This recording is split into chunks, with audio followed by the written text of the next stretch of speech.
नमस्ते सर्वेभ्यः ज्ञानस्य यात्रायां स्वागतम। Welcome to the journey of knowledge with Vedic scientist.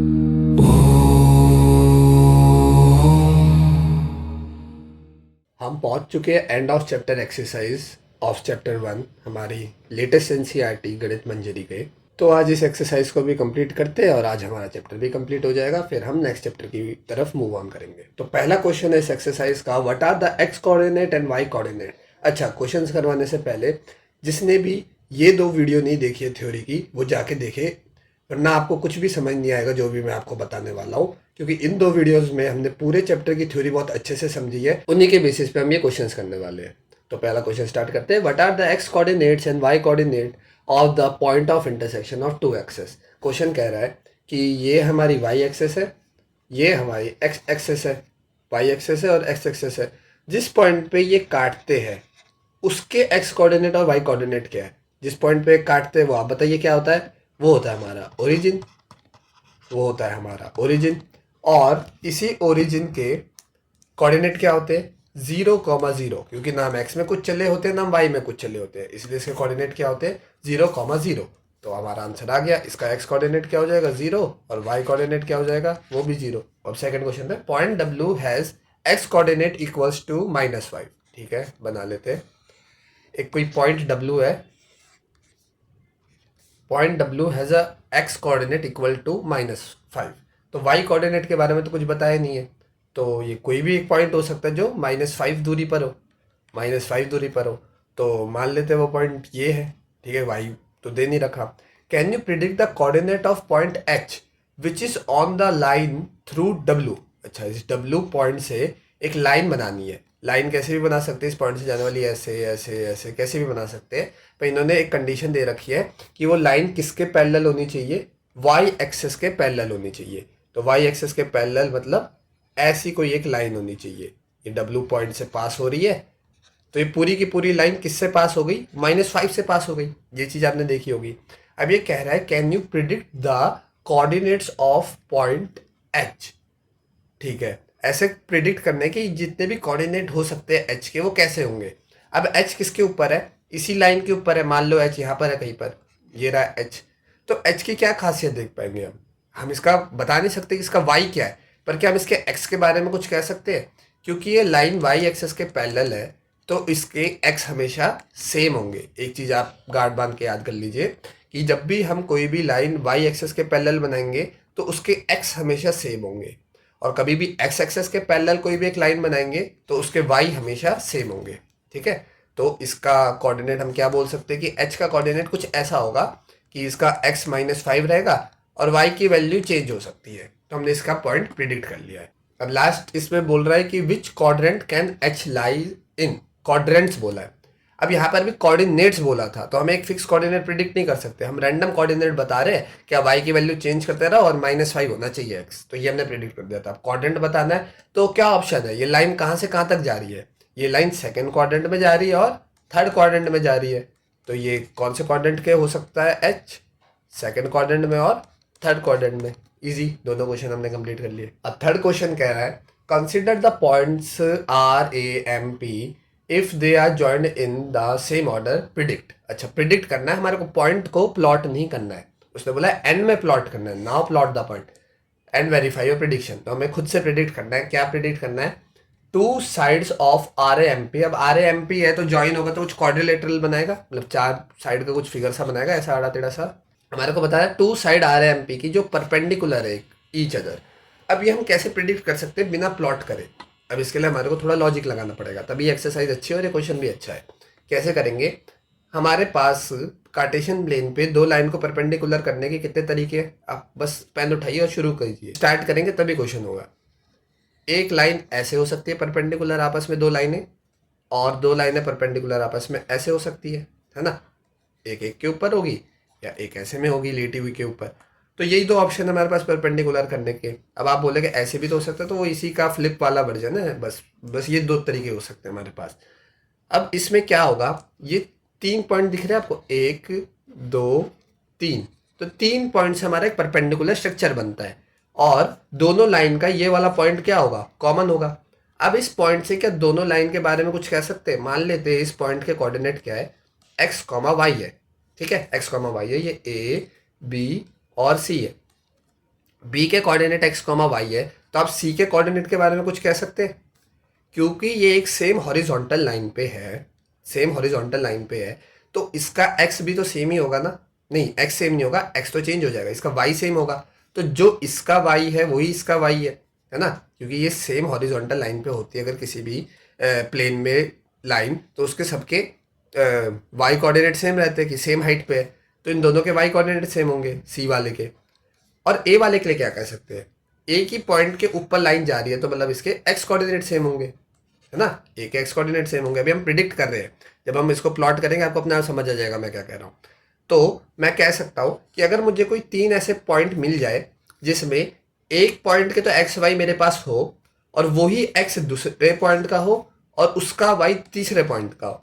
कैसे कहना चाह रहा हूँ मैं, ऊपर देखते हैं। हमारे पास कोई एक ऐसा पॉइंट दिख रहा है जिनके वाई वाई सेम है, चेक कर लेते हैं किसके वाई सेम है।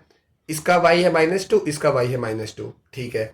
ऐसा कोई पॉइंट दिख रहा है जिसके एक्स एक्स सेम है, हाँ, -5 -5। तो हमारे को क्या समझ आया, ये क्या कहना चाह रहा है, ये हमारे एक्स वाई है, ये हमारा एक्स वाला पॉइंट है, ये हमारा वाई वाला पॉइंट है। मतलब ये हमारा -5, 2 है और ये हमारा -5, -2 है और ये हमारा क्या है 0, -2 है। तो जब हम इनको प्लॉट करेंगे तो हमारे को पक्का ये दोनों क्या मिलेंगे, परपेंडिकुलर मिलेंगे। ये मेरी प्रिडिक्शन है और ये बिल्कुल सही है। जब हम प्लॉट करेंगे आप चेक भी कर सकते हैं। तो हमारा आंसर क्या हो जाएगा, 2 साइड बतानी है हमारे को जो परपेंडिकुलर है। तो किस पे परपेंडिकुलर है, ये इसका ये वाला कौन सा पॉइंट है, -5 -2 एम है, नेम चेंज कर देते हैं। -5, 2 हमारा पी है और ये 0, -2 हमारा ए है। तो हमारे को पता चल गया कि पी एम परपेंडिकुलर होगा किसके, ए एम के। अब ये वाले केस में हमें को जानने की जरूरत ही नहीं पड़ी क्योंकि वैसे ही सेम हो जाएगा। इसमें भी आप देख सकते हैं कि अगर एक्स कॉमा वाई है तो ये सीधी लाइन पे है, तो जो इसका एक्स होगा वो इसका एक्स होगा, ये भी हो सकता है। और ये वाली सेम लाइन में, तो जो इसका वाई होगा वो इसका वाई होगा क्योंकि ये सेम हाइट पे है, ठीक है।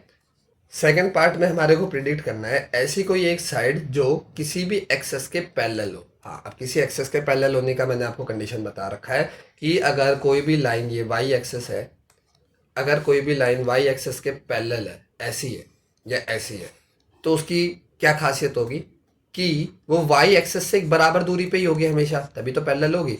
और वाई एक्सेस से दूरी क्या होती है, उसका एक्स कोऑर्डिनेट, ये उसका एक्स कोऑर्डिनेट हमेशा क्या होगा, सेम होगा, तभी तो वो ये पैरेलल होगी इसके वाई एक्सेस के। अब यही चीज़ अगर मैं उसके लिए बोलूँ, एक्स एक्सेस के लिए, तो एक्स एक्सेस से कोई भी लाइन पैरेलल तब होगी जब उसकी हाइट, मतलब एक्स एक्सेस से दूरी क्या होगी, सेम होगी। तो एक्स एक्सेस से दूरी सेम होने के लिए उसका वाई कोऑर्डिनेट क्या होना चाहिए, सेम होना चाहिए। तो क्या हमारे पास कोई ऐसे पॉइंट्स है जिनके एक्स एक्सेस और वाई एक्सेस, मतलब एक्स कोऑर्डिनेट और वाई कोऑर्डिनेट सेम है? हाँ, ये देखो, इसका वाई कोऑर्डिनेट और इसका वाई कोऑर्डिनेट सेम है, तो मतलब ये कैसे होंगे, 0, -2 वाला पॉइंट और -5, -2 वाला पॉइंट। मुझे पता है -5 उधर आएगा पर मैं तो अभी बस बनाने के लिए कर दिया है। और ये m, इन दोनों को जब ज्वाइन करेंगे तो जब, क्योंकि इनके y कोऑर्डिनेट सेम है, तो ये किसके बराबर होंगे, किसके पैरेलल होंगे, x एक्सिस के। तो हमारे को पता है कि जो ये ए एम वाली लाइन है, ए एम वाली लाइन है, ये इसका आंसर ये था ना, P M perpendicular A M, ऐसे हटा देते हैं। हाँ, तो जो ये ए एम वाली लाइन है ये किसके पैरेलल होगी, एक्स एक्सिस के। क्यों, क्योंकि ए और एम के वाई कोऑर्डिनेट सेम है। और वहीं पर ही मैं बात कर लूँ जिनके एक्स कोऑर्डिनेट सेम है, कौन है ऐसे 2 पॉइंट जिनके एक्स कोऑर्डिनेट सेम है, ये और ये। एम पी वाला, एम पी वाले को देख लेते हैं। तो पी ऊपर आएगा -5, 2 और एम नीचे आएगा -5, -2। इन दोनों को ज्वाइन करेंगे तो ये कुछ ऐसी सीधी लाइन आएगी, है ना, और ये किसके पैरेलल हो जाएगी, हमारे वाई एक्सिस के। तो जो ये हमारा पी एम है ये किसके पैरेलल हो जाएगा, वाई एक्सिस के। ये भी हमने प्रिडिक्ट कर दिया। अभी हमने कुछ प्लॉट नहीं किया, फिर भी हम बता पा रहे कि कौन किसके पैरेलल और कौन किसके परपेंडिकुलर है। इसका third part, 2 points that are mirror image of each other in one axes. अब मिरर इमेज के क्वेश्चन बड़े अच्छे लगते हैं। मिरर इमेज क्या होती है, मान लो हम वाई एक्सेस लेके चलते हैं पहले। मिरर इमेज हमारी वाई एक्सेस में, मिरर इमेज मतलब कि आप वाई एक्सेस को एक शीशा मान लीजिए, ठीक है। आप यहाँ खड़े हैं और ये आपका शीशा है। तो आपकी जो इमेज बनती है वो कहाँ पर जाके बनेगी, शीशे के पीछे बनेगी ना, यहाँ पर।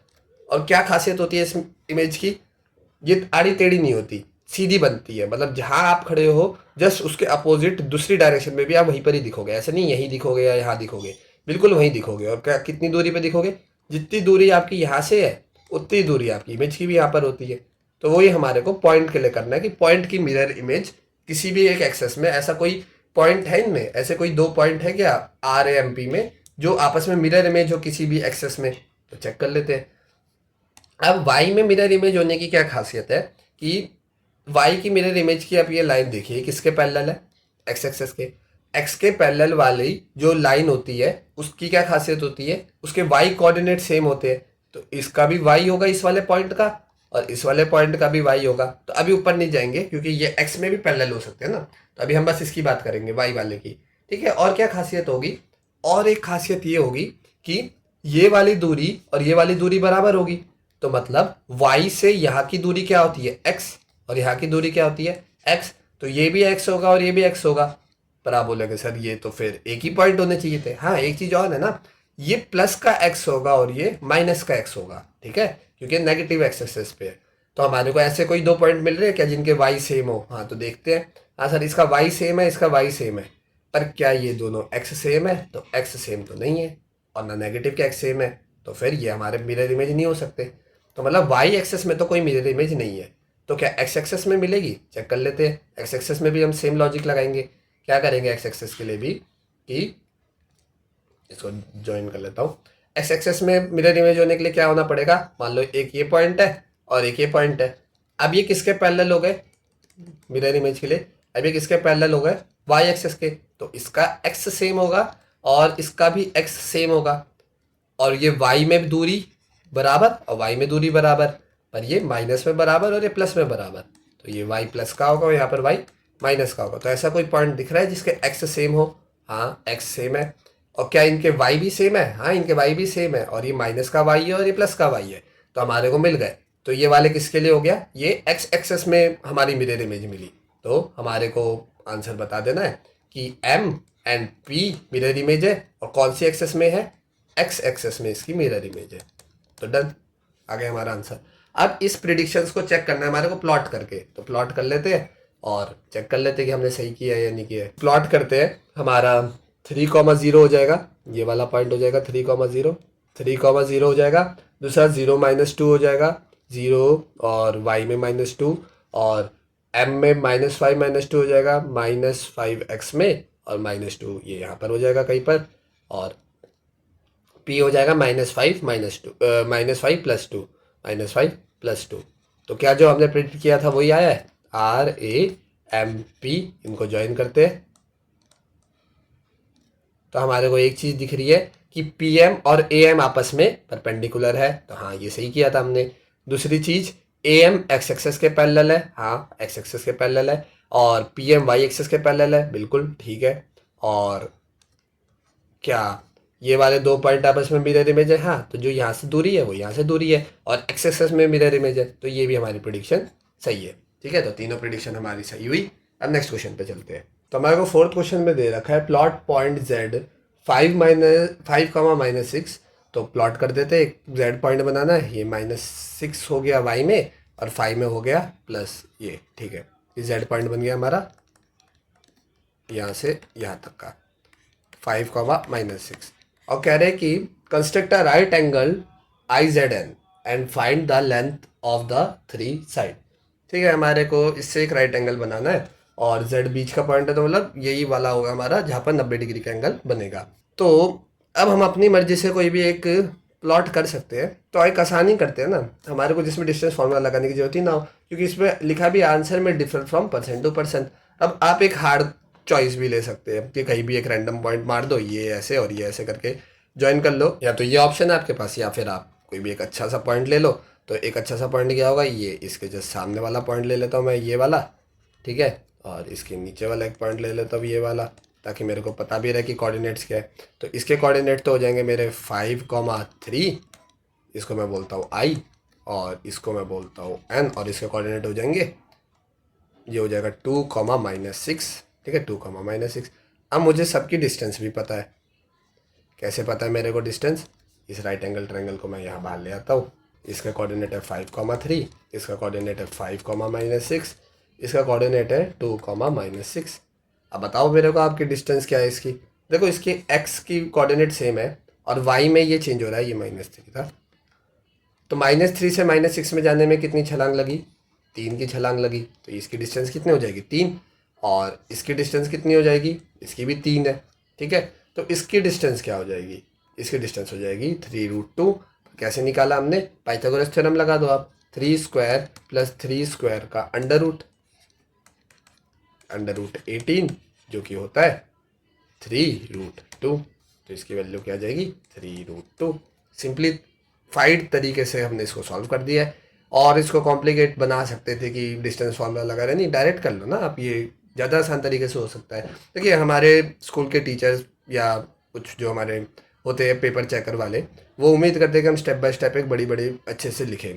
ठीक है, तो वो तो मैं आपके ऊपर छोड़ता हूँ कि आप कैसे स्टेप बाय स्टेप लिखते हैं। मेरा मेन मोटिव ये रहता है कि बच्चे को मैथ समझ आ जाए, क्योंकि मैं खुद अवॉइड करता हूँ इतने बड़े बड़े स्टेप लिखना। क्योंकि जितना जल्दी आप अपनी कैलकुलेशन को करेंगे, जितने शॉर्टकट में आप अपना मैथ्स के सवाल जल्दी से जल्दी करेंगे, तभी तो बाकी के टाइम में आप और अच्छी चीज़ें सीख सकेंगे। तो ये वाली बात होती है। पर अगर आप उस बाकी के टाइम में अच्छी चीज़ नहीं सीख रहे और कुछ फालतू के टाइम में बर्बाद करें, तब तो आप स्टेप बाय स्टेप ही लिखिए। ये भी मैं कह रहा हूँ। ठीक है, तो ये हमारे आगे हमने कंस्ट्रक्ट किया, इसको आप अपने आंसर में यूज़ कर सकते हैं। 4th question done. 5th question कह रहा है what would a system of coordinates be like if we did not have negative numbers. हाँ, अब मैंने बोला था कि हमारे मैथमेटिशियन थे ब्रह्मगुप्त जी ने हमारे को नेगेटिव नंबर का कॉन्सेप्ट दिया था। अगर नेगेटिव नंबर का कॉन्सेप्ट होता ही नहीं तो जो आज की कार्टेशियन प्लेन है वो हम पढ़ ही नहीं पा रहे होते। नेगेटिव नंबर का कॉन्सेप्ट ही नहीं होता। तो नेगेटिव नंबर तो हम बोलते सर -1 -2 तो हमने 6th क्लास में पढ़ लिया था। क्या बच्चों वाली बात कर रहे हो? बच्चों वाली बात नहीं है ना। जब हमारे को कई सिविलाइजेशन को ज़ीरो के बारे में ही नहीं पता था, तो उस टाइम पे नेगेटिव नंबर का कॉन्सेप्ट लाना तो अपने आप में ही एक बड़ी बात थी, है ना। तो नेगेटिव नंबर का मतलब क्या होता है उसको तो वैसे मैं अभी बुक देख रहा था आपकी, तो चैप्टर 2 में बहुत अच्छे से बता रखा है, उसमें तो हम डिटेल में बात करेंगे। पर नेगेटिव नंबर का एक ऊपर का ओवरव्यू मैं आपको दे देता हूँ। एक चीज़ होती है, आपके पास 1 2 3 4 4 सेब है। ठीक है, हमारे तो 4 सेब है, तो ये मतलब आपके पास है। ठीक है, और मान लो मेरे पास 4 सेब है। ठीक है, 4 सेब है, वो मेरे 4 सेब है। मैं आपको एक एक करके एक एक सेब देता जाता हूँ। तो मेरे 4 से 3 हो जाएंगे, 3 से 2 हो जाएंगे, 2 से 1 हो जाएगा और 1 से 0 हो जाएगा। ठीक है, तो मेरे सारे सेब खत्म हो गए। पर आपके पास तो सेब आ गए ना, पर क्या वो आपके सेब थे? नहीं, आपने मेरे से उधार लिए। तो जैसे जैसे आपके पास सेब जा रहे थे, आपके पास कैसे सेब जा रहे थे? -1 -2 -3 और -4। क्यों -4? क्यों? आप बोले सर आपके पास भी तो वही सेब थे। वो मेरे सेब थे, मेरे सेब थे, तो वो 4 हो गए। पर आपके पास जब हो गए तो वो -4 हो गए, क्योंकि आपने वो सेब मुझे वापस चुकाने हैं, क्योंकि आप तो 0 पे थे। पर आपके पास -4 का उधार आ गया। तो जो नेगेटिव होता है ये उधार को दिखाता है, और जो पॉजिटिव होता है ये आपकी खुद की चीज़ को दिखाता है। ठीक है, तो ये कह रहे हैं कि अगर नेगेटिव सिस्टम होता ही नहीं तो हमारा कोऑर्डिनेट सिस्टम कैसा दिखता? तो ऑब्वियस सी बात है, हमारा कोऑर्डिनेट सिस्टम कुछ ऐसा हो जाता, क्योंकि नेगेटिव एक्सेस की तो फिर हम कल्पना ही नहीं कर सकते थे। तो ये होता। तो अब क्या हम इसमें पॉइंट मार्क कर पाते? तो इसमें हम पॉइंट मार्क कर तो पाते, पर इसने क्या बोला है कि हम क्या दुनिया के सारे पॉइंट मार्क कर पाते? देखो कर तो पाते, पर उतनी एफिशिएंटली नहीं कर पाते। मैं बताता हूँ कैसे। इसको मैं हटाता हूँ यहाँ से। तो अगर नेगेटिव नंबर नहीं होते तो हमारी कोऑर्डिनेट एक्सेस कुछ ऐसी होती, प्लस की एक्स और प्लस का वाई, और हम ओरिजिन को अपना यहीं पर ही रखते, रेफरेंस पॉइंट को। तो अब आप खुद ओरिजिन पे बैठ जाइए।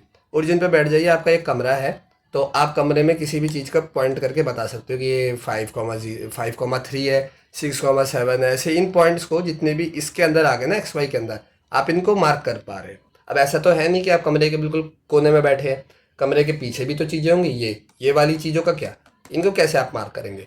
तो इनको मार्क करने के लिए ना आपको बार बार अपना ओरिजिन शिफ्ट करना होगा। मान लो कि आप यहाँ पर बैठे, आपको नेगेटिव के बारे में नहीं पता, आपका पॉइंट यहाँ पर है, आपका पॉइंट यहाँ पर, अब इसको कैसे मार्क करेंगे? तो आप बोलेंगे सर अपना मैं ओरिजिन उठा के लेके आऊँगा पीछे।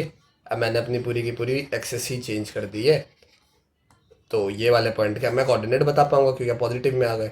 पर मैं बोलूँगा अच्छा ठीक है, पर जो थोड़ी देर पहले आपने ये वाले पॉइंट के कोऑर्डिनेट बताए थे, क्या अब भी वो वही वाले हैं? तो आप बोलोगे नहीं सर, अब वो तो चेंज हो गए। तो ये वाली दिक्कत आ जाती है। तो नेगेटिव नंबर की क्या इंपॉर्टेंस है वो आपको यहाँ से समझ आ रही होगी कि हम और कोऑर्डिनेट भी मार्क कर पा रहे हैं आगे पीछे वाले 2D प्लेन में। तो ये इंपॉर्टेंस है। तो कह रहे कि what should be a number be like, हाँ तो हमारे पास 2 एक्सेस का बचेगा, ये हम बता सकते हैं। और would this system allow us to locate, तो no, not efficiently, not efficiently all point, तो ये इसका आंसर आ जाएगा। इस क्वेश्चन पे आपको लगेगा कि सर ये थ्योरी का है तो इस पर इतना ज़्यादा डिस्कशन करने की जरूरत नहीं थी, पर ये आपको और कॉन्सेप्ट समझाता है ना, इसलिए इंपॉर्टेंट हो जाता है ये। Next question, are the points M A and G on the same straight line, suggest a method to check this without plotting and joining the points. अब ये बहुत अच्छा क्वेश्चन है, इसके 2 मेथड है, ठीक है, इसके 2 मेथड है, मैं आपको दोनों बताऊंगा। एक आपका आउट ऑफ सिलेबस टाइप का है, पर ये बताना क्यों अच्छा लगेगा मेरे को, ताकि अब हमारे देखो एक तो सिलेबस बदल रहा है, 10th की चीज़ें 9th में आ रही है, डिस्टेंस फार्मूला, तो आपको थोड़ा और आगे का भी एक चीज़ पता होनी चाहिए जो कि बहुत आसान होती है, उसको मैं थोड़ा सा इंट्रोड्यूस करूँगा क्योंकि वो आउट ऑफ सिलेबस चीज़ है। और एक आपका सिलेबस का है जो थोड़ा लेंथी पड़ जाता है। तो 6 दोनों तरीके से करेंगे, 6 और 7 सेम ही क्वेश्चन है तभी साथ रखे हुए हैं, दोनों को करेंगे और दोनों से हम आंसर निकालेंगे और आप खुद बताएंगे कि आपको पहला वाला ज़्यादा अच्छा लगेगा क्योंकि वो 2 लाइन, 1 लाइन में हो जाएगा और 2 सेकंड का आंसर है। अब क्वेश्चन कह रहा है कि आर द पॉइंट ये इन अ सेम स्ट्रेट लाइन, तो एक सेम स्ट्रेट लाइन में होने के लिए या तो लाइन ऐसी हो सकती है, तो ये किसके पैरेलल होगी, एक्स एक्सिस के, या तो ऐसे हो सकती है वाई एक्सिस के पैरेलल। एक लाइन ऐसी भी तो हो सकती है ना, ये भी तो लाइन ही है, तो लाइन कैसी भी हो सकती है, मान लेते हैं हमारी लाइन ऐसी है क्योंकि मुझे दिख रहा है एक पॉइंट की ये किसी के पैरेलल तो है नहीं, तो ये ऐसी सी होगी। अब इस पॉइंट पे ये, इस लाइन पे ये 3 पॉइंट है, कौन से 3 पॉइंट है, -3, -4, 0, 0 और 6, 8। हमें अभी पता नहीं है कि लाइन पे है भी या नहीं, हमें चेक करना है कि लाइन पे है या नहीं। तो जब भी कोई 3 पॉइंट लाइन में होते हैं तो उनको क्या बोलते हैं कि वो क्या है, कोलीनियर, कोलीनियर पॉइंट्स है। तो अब बताओ ये कोलीनियर है या नहीं, तो हम बोलेंगे कि हम कैसे बताएंगे, हमारा मेथड क्या होगा। मान लेते हैं कि ये लाइन कितनी बड़ी है, मान लेते हैं 10 बड़ी है, 10 मीटर बड़ी है, ठीक है। और यहाँ पर जब आप एक ए पॉइंट मार देते हैं तो ये 7 मीटर की हो जाती है, एम से लेके ए, ठीक है। तो ए से लेके जी कितनी बड़ी होगी खुद बताओ, 3 मीटर होगी। तो हमने एक कॉन्सेप्ट खुद से बना लिया कि जब भी हमारे को चेक करना होगा कि कोई 3 पॉइंट कोलिनियर है या नहीं, तो हम ये कर सकते हैं ना। हमारे को एक चीज़ समझ आए कि एम ए की डिस्टेंस में अगर ए जी की डिस्टेंस जोड़ी जाए तो किसकी डिस्टेंस आएगी, एम जी की। और ये तभी पॉसिबल है अगर तीनों एक ही लाइन पे, तभी तो जो ये 10 मीटर है वो इसके साथ और इसके 3 मीटर से बनेगा, है ना। तो कोलिनियर के चेकिंग के लिए क्या करना पड़ेगा, हमारे को एम ए की डिस्टेंस निकालनी पड़ेगी, फिर ए जी की डिस्टेंस निकालनी पड़ेगी और फिर एम जी की डिस्टेंस निकालनी पड़ेगी। थोड़ा लेंथी प्रोसेस है, ये सिलेबस वाला है आपके, तो इसको हम करते हैं। कैसे निकालेंगे डिस्टेंस, इसको हटा लो, ये तो रेफरेंस के लिए था, कभी कंफ्यूज हो जाओ।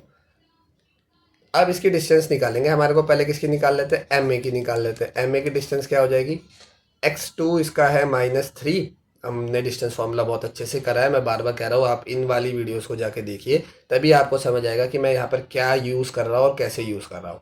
अब हमारा x1 क्या है इसमें, -3 -0, तो -3 का स्क्वायर प्लस -4 -0 -4 का स्क्वायर।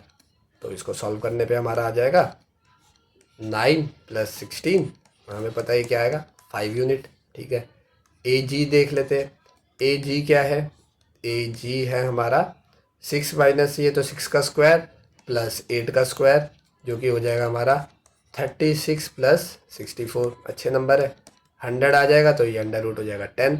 और एम जी निकाल लेते हैं, अगर एम जी हमारा 15 आ जाता है तो हमारा आंसर, मतलब ये हमारा क्वेश्चन जो कह रहा है कि लाइन में है तो वो बात ठीक हो जाएगी। 6 - -3, 6 - -3 9 का स्क्वायर प्लस 8 - -4 12 का स्क्वायर, तो ये आ जाएगा हमारे पास 81 + 144, जो कि होता है हमारा √225 और मुबारक हो ये आ गया आपका 15। अब कैसे हम कह सकते हैं कि ये लाइन में है, हमारे को दिख रहा है कि एम जी की वैल्यू क्या है 15, एम ए की वैल्यू है 5 और ए जी की वैल्यू है 10। तो ओबियस सी बात है, यहाँ पर हम देख पा रहे हैं कि M A + A G is equals to M G. तो इसका क्या मतलब हुआ कि ये तीनों पॉइंट क्या है, कोलिनियर है। अब आप बोलोगे सर सेकंड वाला मेथड भी बता के जाओ, क्वेश्चन को यहीं पर ऐड मत करो। तो बताते सेकंड वाला मेथड। आपको फर्स्ट वाला मेथड समझ आया? नहीं आया तो एक बार पीछे रिकैप करके देखिए, आपको समझ आ जाएगा। डिस्टेंस निकालिए तीनों की, दो की डिस्टेंस जोड़ने पे अगर तीसरी की डिस्टेंस आती है तो ये तीनों पॉइंट कोलिनियर है। नहीं आती है, ऊपर नीचे करके भी देख सकते हैं, जरूरी नहीं है कि लाइन से ही हो। तो उनको जोड़ने पर भी अगर तीसरी वाली आ रही है तो हमारा एक कोलिनियर है, नहीं अगर नहीं आ रही है तो कोलिनियर नहीं है। तो फिर ये क्या होंगे आप बताओ? एक एक्स्ट्रा सवाल भी पूछते हैं, बस रटा रटाए थोड़ी पढ़ना है। अगर ये तीनों कोलिनियर नहीं है तो फिर ये तीनों क्या है? नॉन कोलिनियर है। नॉन कोलिनियर है, नॉन कोलिनियर है तो मतलब ये क्या बना रहे होंगे? एक लाइन में नहीं होंगे तो क्या बना रहे होंगे? ट्रायंगल बना रहे होंगे। और आपने जो डिस्टेंस निकाली है वो क्या है? ट्रायंगल की साइड्स है। ठीक है, अब जो मैं सेकंड मेथड की बात कर रहा था उसके लिए आपको ना एक एंगल वाली चीज़ समझ आनी चाहिए कि अगर ये 3 पॉइंट एक लाइन पे है MAG, तो अगर मैं इनके बीच में ऐसे बनाऊँ ये और ये, ठीक है, ये और ये बना हुआ ऐसे लाइन, तो ये जो हमारे को लाइन मिलती है ना, ये इसके एंगल दिखा रहा है। तो ये दोनों एंगल सेम होने चाहिए। अगर आपके कोई भी एक लाइन में है तो नीचे जाके भी ये वही एंगल बनाएगा जो ये बीच में एंगल बनाएगा, है ना? जो नीचे जाके जो एंगल बनाएगा वो बीच में भी वही वाला एंगल बनाएगा, अगर बीच में एक हॉरिजॉन्टल लाइन बनाई जाए तो इस एंगल को बोलते हैं, इस एंगल को नहीं बोलते पर इसी एंगल जैसी चीज़ को बोलते हैं स्लोप। स्लोप मतलब आपकी फिसल पट्टी होती है, स्लाइड होती है, उसकी स्लोप होती है ना, ये बोलते हैं कि अरे इसकी ढलान ज़्यादा है, इसकी ढलान कम है, तो ढलान है। तो ढलान निकालने के लिए हमारे को क्या करना होता है ना, हम y2 में से y1 घटा देते हैं और डिवाइड कर देते हैं x2 में से x1 को घटा के। ठीक है, तो ये हमारी स्लोप आ जाती है।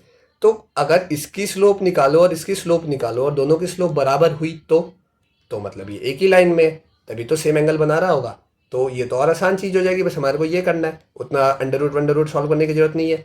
जी क्या है हमारा? जी है हमारा 6 8, ये हमारा 0,0 और ये है -3, -4। तो पहले हम इसका निकाल लेते हैं स्लोप, किसका? GA का स्लोप निकाल लो आप। GA का स्लोप, दोनों y घटा दो, 8 - 0 6 - 0, x घटाने पे तो क्या है हमारा? 8/6 जो कि होता है 4/3। ठीक है, अब हम AM का स्लोप निकालते हैं। y में से y घटाइए, 0 - -4 और 0 - -3, x घटा देंगे तो हमारे यहाँ पर भी क्या आ जाएगा? 4/3। तो दोनों का स्लोप सेम आया ना। तो अगर दोनों का स्लोप सेम होता है तो हम श्योरली कह सकते हैं कि ये तीनों पॉइंट कोलिनियर है। ठीक है, ये आउट ऑफ द सिलेबस वाली चीज़ थी। अगर ये वाली चीज़ भी आपको अच्छी लगी हो तो आप एज अ नॉलेज इसको रख सकते हैं, पर आपको अपने पेपर में, अपने स्कूल में तो यही करके आना पड़ेगा, वो बड़ा वाला मेथड। अब जब हम 6th क्वेश्चन कर चुके हैं तो 7th क्वेश्चन भी हमारे को वही कह रहा है कि यूज़ योर मेथड। हमारे पास 2 मेथड है, हम पर सिलेबस वाला ही करेंगे। From problem 6 to check if the points are on the same straight line और नॉट। तो पहले एक बार वो वाला मेथड करके देखते हैं जो मैंने आपको बताया, स्लोप वाला मेथड।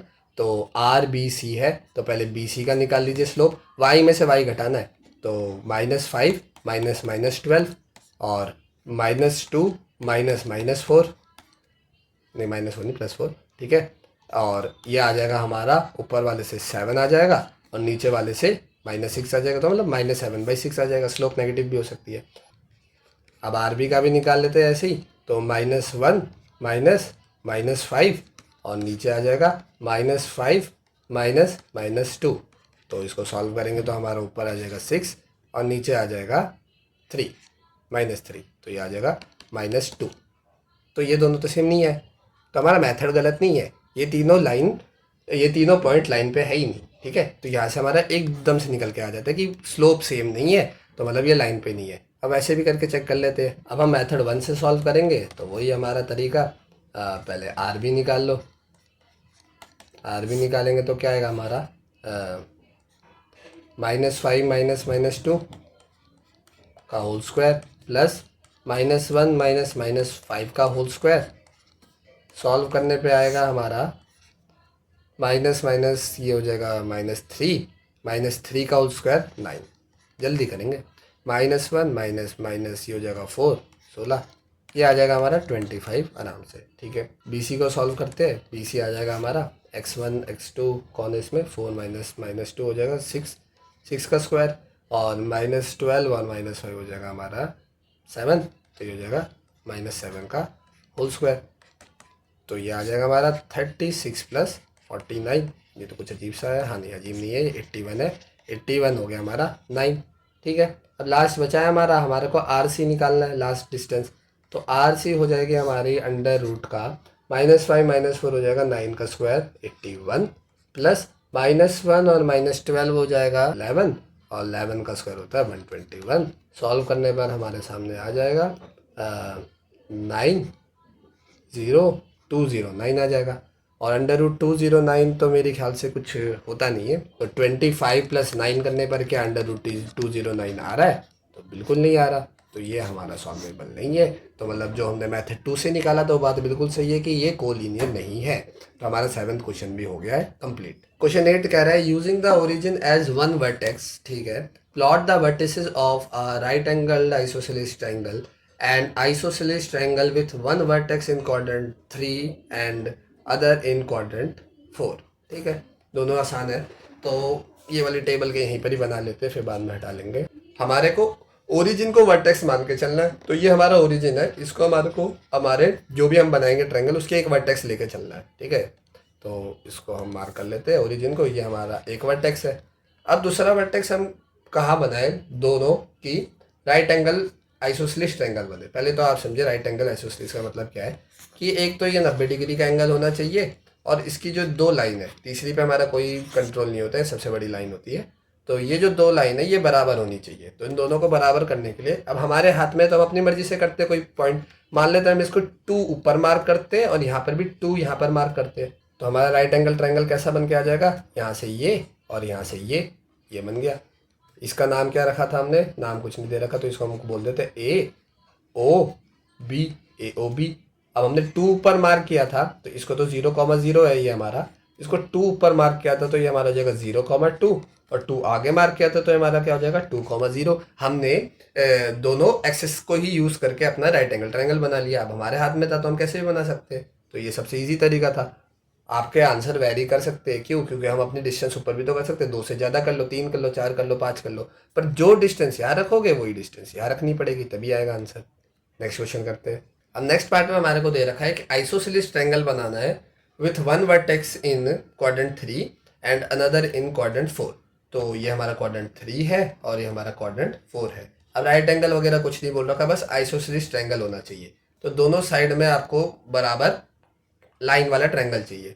तो अब आपको ऑब्वियस ही बात है, एक पॉइंट यहाँ रखोगे, एक पॉइंट यहाँ रखोगे और इनको जोड़ दोगे तो बन जाएगा हमारा ट्रायंगल। पर आइसोसेलेस होने के लिए क्या शर्त होती है कि दो लाइन बराबर होनी चाहिए। तो इन दोनों लाइन को ही बराबर मार्क करते हैं ना, क्योंकि यहाँ से ही हमारा कंट्रोल है। तो कैसे बराबर रख सकते हैं? तो ऑब्वियस सी बात है, हमारा ओरिजिन से जा रहा है, हम अपने ये 2 पॉइंट कैसे मार्क करेंगे? हमारे को पता है कि हमारा ये ओरिजिन से जा रहा है, तो ओरिजिन से इस पॉइंट की डिस्टेंस, ओरिजिन से इस पॉइंट के डिस्टेंस के बराबर होना चाहिए। तो कैसे बराबर होगी ये? ओरिजिन से हम कभी भी किसी पॉइंट की डिस्टेंस निकालते तो वो क्या आ जाती है? x² + y² आ जाती है। तो इरिस्पेक्टिव ऑफ द ओरिजिन हमेशा वो क्या आएगी? x और y आएगी। तो x और y डालूंगा तब भी x और y ही बन के आएगा, -x -y डालूंगा तब भी, और -x, y डालूंगा तब भी डिस्टेंस सेम आएगी, और x, -y डालूंगा तब भी। आप डाल के देखिए, ये 4 पॉइंट है, चारों का ओरिजिन से डिस्टेंस निकालिए, बराबर आएगा, चारों का डिस्टेंस बराबर आएगा। तो अगर मैं कोई भी एक पॉइंट यहाँ पर मार्क करता हूँ, मान लेते हैं ये कौन से क्वाड्रेंट में? थर्ड क्वाड्रेंट में ना। तो थर्ड क्वाड्रेंट में दोनों क्या होंगे? नेगेटिव होंगे। तो मान लो कुछ भी मान लो कि -2, -3 मैंने मार्क किया है, तो यहाँ पर भी सेम एक्स वाई होने चाहिए, बस साइन चेंज हो जाएगा, सेम एक्स वाई होने चाहिए। तो यहाँ पर क्या होता है? यहाँ पर x पॉजिटिव होता है, तो x क्या हो जाएगा 2 और y क्या हो जाएगा? -3 ही रहेगा, क्योंकि फोर्थ क्वाड्रेंट का है। समझे? एक बार इसको दोबारा रिकैप कीजिए। क्या मैंने बोला कि ओरिजिन से हम जब भी डिस्टेंस निकालेंगे तो हमारा डिस्टेंस क्या आएगा? x² + y² आएगा। तो x² + y² हम कैसे निकाल सकते हैं? एक्स वाई से भी निकाल सकते हैं, -x -y से भी निकाल सकते हैं, क्योंकि स्क्वायर है तो नेगेटिव को खा जाएगा, -x, y भी और x, -y भी। तो हमारे को शर्त दे रखी है कि क्वाड्रेंट 3 और क्वाड्रेंट 4 में होना चाहिए। तो क्वाड्रेंट 3 में हमने एक मार्क कर लिया -2 -3, क्योंकि दोनों ही नेगेटिव होते हैं थर्ड क्वाड्रेंट में। तो सेम हमारा इसके जस्ट सामने वाला 2 -3 ही आंसर हो जाएगा, क्योंकि हमने अभी निकाल लिया। तो ये हमारा आ गया एक आइसोसेलेस ट्रायंगल। तो हमने अभी 8 क्वेश्चन तक कंप्लीट कर लिया है। हमारी एक्सरसाइज में टोटल 16 क्वेश्चन है, तो हम इसको 50-50 करके कर लेते हैं। हम इसको 2 पार्ट में करेंगे, चैप्टर एंड एक्सरसाइज को। आज हमने 8 क्वेश्चन कर लिए, अगली वीडियो में हम और 8 क्वेश्चन करेंगे। ताकि हमारी एक्सरसाइज कंप्लीट हो जाए, क्योंकि एक ही साथ इतने सारे क्वेश्चन करेंगे और लेंथी क्वेश्चंस है, ऐसा भी नहीं कि छोटे छोटे क्वेश्चंस हो, तो उस पर टाइम देंगे अच्छे से ताकि आपको अच्छे से समझ आ जाए। ठीक है, तो ये वीडियो कैसी लगी आप कमेंट सेक्शन में बताइए, कोई भी डाउट हो तो आप कमेंट सेक्शन में बताइए। वीडियो अच्छी लगी हो तो लाइक कीजिए, चैनल को सब्सक्राइब कीजिए। Till then, bye bye.